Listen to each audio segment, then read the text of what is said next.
Friends, welcome back to our channel. நம்ம சேனலில் subscribe பண்ணாதவங்க சப்ஸ்கிரைப் பண்ணிக்கோங்க. மறக்காமல் லைக் பண்ணி சப்போர்ட் பண்ணுங்கள். இன்றைக்கான எபிசோடில் என்ன நடக்குது பார்த்தீங்கன்னா, மீனாட்சி தீபாவை கிண்டல் பண்ணிட்டு இருப்பாங்க. காலையில் வாங்கி கொடுத்த காய் தான் அப்படின்னு சொல்லிட்டு இருப்பாங்க. அதை கேட்ட தீபா வந்துட்டு, ஐயோ அக்கா போதும் காய், இதுக்கு மேலே என்னோட வாழ்க்கையில் நான் அந்த காயே சமைக்க மாட்டேன் அப்படின்வாங்க. அதை கேட்ட மைத்லி வந்துட்டு, உன்னோட அக்கா தானே, சரி விடு தீபா, கார்த்திக் வர காலையில் வந்து சாப்பாடு கட்டி கொடுத்தியா நீ அப்படின்னு வந்து கேட்பாங்க. நான் கட்டி கொடுத்துட்டேன் அப்படின்னு வந்து தீபா சொல்லுவாங்க. அப்போ நீ அந்த காயை தானே சமைச்சு கொடுத்துருப்ப, கார்த்திக் நல்ல மூடில் தான் வருவார் அப்படின்னுங்க. அண்ணி நீங்கள் வேறையா அப்படின்னு வந்து சொல்லும்போது, சரி சரி கார்த்திக் வரத்துக்கு நேரம் ஆயிடுச்சு அப்படின்னு சொல்லிட்டு தீபாவை கூப்பிட்டு போயிட்டு ரெடி பண்ணிவிட்டு, நீ இன்னைக்கு எவ்வளோ அழகாக இருக்க தெரியுமா, நீயே சும்மா அழகு தான், என்றைக்கு உனக்கு 100 கிராம் அழகு சேர்ந்துருக்கு அப்படின்வாங்க. அதை கேட்ட உடனே மைத்லி வந்துட்டு, ஏன் உங்களுக்கு இவ்வளோ கஞ்சத்தனம், சொல்கிறீங்க 1 கிலோ இருந்து அழகு கூடி இருக்குன்னு சொன்னால் என்ன அப்படின்னு வந்து கேட்பாங்க. அதை கேட்ட உடனே மீனாட்சியும், உனக்கு 1 கிலோ அழகு கூடி இருக்கு தீபா அப்படின்னு கூப்பிட்டு வந்துட்டு பெட்டில் உட்கார வச்சுட்டு கார்த்திக் வந்தாச்சா பார்க்கணும்னு சொல்லிட்டு 2 பேருமே அங்கேருந்து போயிடுவாங்க. நெக்ஸ்ட் சீனில் பார்த்தீங்கன்னா, கேசவன் ரம்யா கிட்ட போயிட்டு, நமக்கு வந்திருக்க ஆர்டர்ஸ் எல்லாமே நல்லபடியாக போகணும்னா நம்ம ஓட்டி பார்த்தா தான் தெரியும் அப்படின்னு வந்து சொல்லிட்டு இருப்பாங்க. அது கிட்ட ரம்யா வந்துட்டு, நீங்கள் அதில் கார்த்திக் பேரை சேர்த்துக்கோங்க அப்படின்னுங்க. இன்னைக்கு தானே மேடம் அவர் வந்திருக்காருன்னு சொல்லும்போது, ஏன் அவருக்கு அதெல்லாம் தெரியாதா, நான் சொன்னதை மட்டும் நீங்கள் செய்யுங்க அப்படின்னு வந்து சொல்லுவாங்க. அதை கேட்ட கேசவனும் சரின்னு சொல்லிட்டு அங்கேருந்து போயிடுவாங்க. அங்கே இருக்க தொழிலாளர்கள் எல்லாருமே கூப்பிட்டு, இன்னைக்கு ஓட்டி பண்ணுறவங்களோட லிஸ்ட்டை நான் படிக்கிறேன்னு சொல்லிட்டு எல்லாரோட பேரையும் படிப்பாங்க. அதில் கார்த்திக் பேரும் இருக்கும். அப்போ மாணிக்கா மேனேஜரை பார்த்து, நிறுத்துங்க, புதுசாக சேர்ந்த கார்த்திக் பேரை போயிட்டு நீங்கள் ஓட்டியில் போட்டு வச்சுருக்கீங்களா அப்படின்வாங்க. நான் ஒன்றும் பண்ண முடியாது, மேடம் தான் போட சொன்னாங்க அப்படின்வாங்க. அதை கேட்ட மாணிக்கமும் கார்த்திக் கிட்ட, மேடம் சொல்லிட்டாங்க, நம்ம வேறு எதுவுமே பண்ண முடியாது அப்படின்வாங்க. என்ன பண்ணுறது, வேலைக்குன்னு வந்தாச்சு, நம்ம பண்ணி தானே ஆகணும் அப்படின்வாங்க.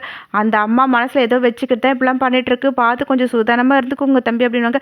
அதை கேட்ட கார்த்திக்கும், சரிங்கண்ணா நான் பார்த்துக்கிறேன் அப்படின்னு வந்து சொல்லுவாங்க. மாணிக்கா மற்ற எம்ப்ளாயீஸ் கிட்டலாம், தம்பி வேலைக்கு புதுசாக சேர்ந்துருக்காங்க, நல்லா பார்த்துக்கோங்க, எதுனா பிரச்சனைனா எனக்கு கால் பண்ணு கார்த்திக் சொல்லிட்டு அவர் அங்கேருந்து கிளம்பி போயிடுவாங்க. கார்த்திக்கும் பார்த்தீங்கன்னா அங்கே இருக்க வேலை எல்லாமே செஞ்சிட்ருப்பாங்க. இங்கே தீபா கார்த்திக்காக வெயிட் பண்ணிகிட்ருப்பாங்க. அபிராமி, அருணாச்சலம், மைத்லி, மீனாட்சி எல்லாருமே கீழே வெயிட் பண்ணிகிட்ருப்பாங்க. அப்போ நாச்சியா வந்து அருணாச்சலம் கிட்ட, இன்றைக்கி நம்ம சாந்தி முகூர்த்தம் கார்த்திக் ஏற்பாடு பண்ணியிருக்கோம், இன்றைக்கின்னு பார்த்து லேட் பண்ணுறானே அப்படின்வாங்க. அதை கேட்ட அருணாச்சலம், நம்ம ஃபோன் பண்ணினா கார்த்திக் கிட்ட சொல்லியிருக்கலாம், நீ தான் சஸ்பென்ஸாக இருக்கட்டும்னு வந்துட்டு வேண்டாம் சொல்லிட்டேன், இதெல்லாம் கார்த்திக் எப்படி தெரியும் அப்படின்வாங்க. அப்போ மைத்லி வந்து, நம்ம கொஞ்ச நேரம் வெயிட் பண்ணலாம், கார்த்திக் எப்படியும் வந்துருவாரு அப்படின்னு வந்து சொல்லிட்டு இருப்பாங்க. அருண், ஆனந்த், ஐஸ்வர்யா, ரியா எல்லாருமே ரூம்ல இருப்பாங்க. என்ன இன்னும் கார்த்திக் வரவே இல்லை அப்படின்னு வந்து கேட்பாங்க. அது கேட்ட ஆனந்த் வந்து, அதனால் நம்ம கம்பெனியா, அது ரம்யா விஸ்வநாதன் கம்பெனி, அவள் கண்டிப்பாக பார்வையால் கார்த்திகை கொளுத்தி போட்டிருப்பா அப்படின்னு வந்து சொல்லிட்டு இருப்பாங்க.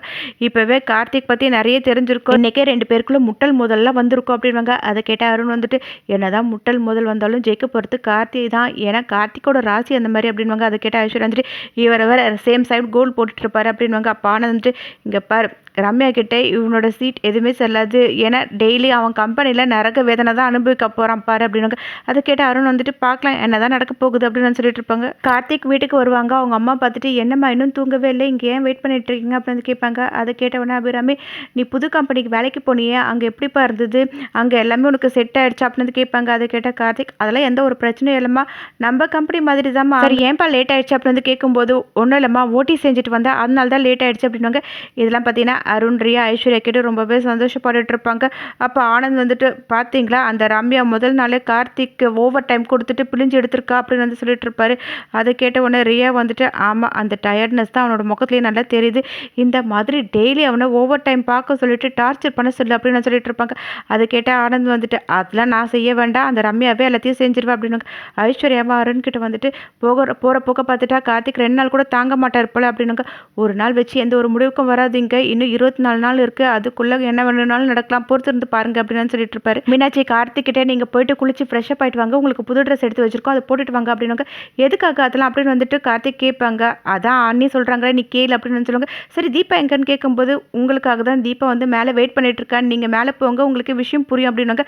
அதை கேட்ட கார்த்திக்கும் சரின்னு சொல்லிட்டு மேலே போவாங்க. தீபா பார்த்து சமேஷா கேட்டு, என்னங்க இந்த மாதிரி ட்ரெஸ் பண்ணி உட்காந்துட்டு இருக்கீங்க அப்படின்னு வந்து கேட்பாரு. இதெல்லாம் அத்தை தான் வந்து பண்ண சொன்னாங்க அப்படின்வாங்க. அதை கேட்ட கார்த்திக் வந்துட்டு, அதனால தான் மீனாட்சி அண்ணி அப்படி பேசினாங்களா அப்படின்னு கேட்பாங்க.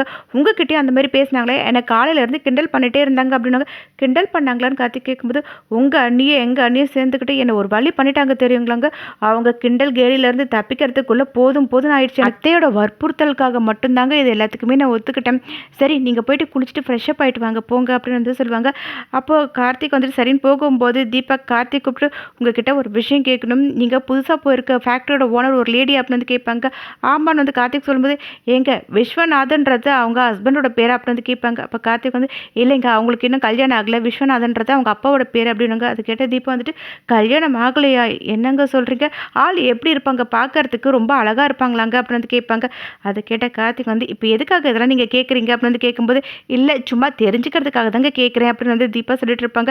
அதை கேட்ட கார்த்திக் வந்துட்டு அழகாக தாங்க இருப்பாங்க அப்படின்னு வந்து சொல்லுவாங்க.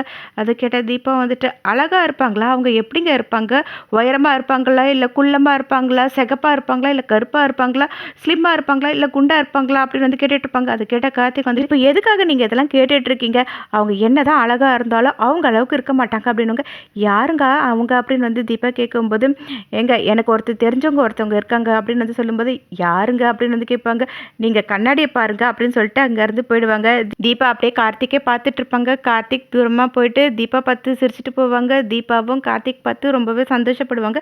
நெக்ஸ்ட் சீனில் பார்த்தீங்கன்னா ஆனந்த் ரியா 2 பேருமே சோஃபாவில் உட்காந்துட்டு இருப்பாங்க. அப்போ வீட்டுக்கு ஒரு வக்கீல் வருவாங்க. எல்லாருமே வெளியே வந்து நின்று பார்த்துட்டு இருப்பாங்க. அப்போ ஆனந்த் வந்து வக்கீல் கிட்ட யார் நீங்கள் யாரை பார்க்க வந்தீங்க அப்படின்னு வந்து கேட்பாங்க.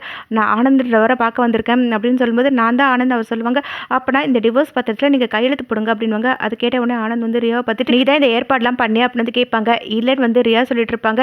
இங்கே யாருமே யாரையும் டிவோர்ஸ் பண்ணல, நீங்கள் கிளம்பலாம் அப்படின்னு சொல்லிட்டு இருக்கும்போது ரியா மனசுக்குள்ளேயே நம்மளே வந்து சும்மா தான் அவங்ககிட்ட சொன்னோம், வக்கீல் எதுவுமே ஏற்பாடு பண்ணல, இந்த வக்கீல் வர சொல்லி யார் சொல்லியிருப்பாங்க, ஒன்றும் புரியவே இல்லைன்னு மனசுக்குள்ளே யோசிச்சுட்டு நின்றுட்டு இருப்பாங்க.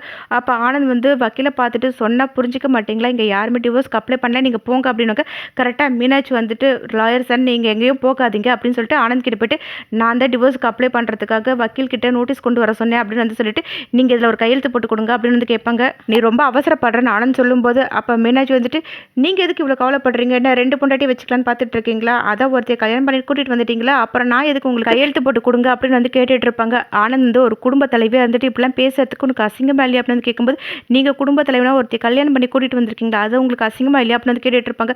சரி இவ்வளோ அவசரமாக டிவோர்ஸ் பண்ணிட்டு நீ என்ன பண்ண போகிறேன்னு ஆனந்த் கேட்பாங்க. அதுக்கு மீனாட்சி வந்து உங்களை மாதிரியே நானும் இன்னொரு கல்யாணம் பண்ணிக்க போகிறேன் அப்படின்னு சொல்லுவாங்க. அதை கேட்ட உடனே ஆனந்த் அப்படியே ஷாக்காகி பார்த்துட்டு இருப்பாங்க. என்ன பார்க்குறீங்க, நீங்கள் மட்டும் ஒரு கல்யாணம் பண்ணிட்டு சந்தோஷமாக இருப்பீங்க, நான் மட்டும் தனியாக இருக்கணுமா, நானும் இன்னொரு கல்யாணம் பண்ணிட்டு சந்தோஷமாக இருக்க போகிறேன் அப்படின்னு வந்து சொல்லிட்டு இருப்பாங்க. எங்கள் அம்மா உன்னை மூத்த மருமக சொல்லிட்டு இருந்தாங்களே அதான் உன்னோட லட்சணம் அப்படின்னு கேட்பாங்க.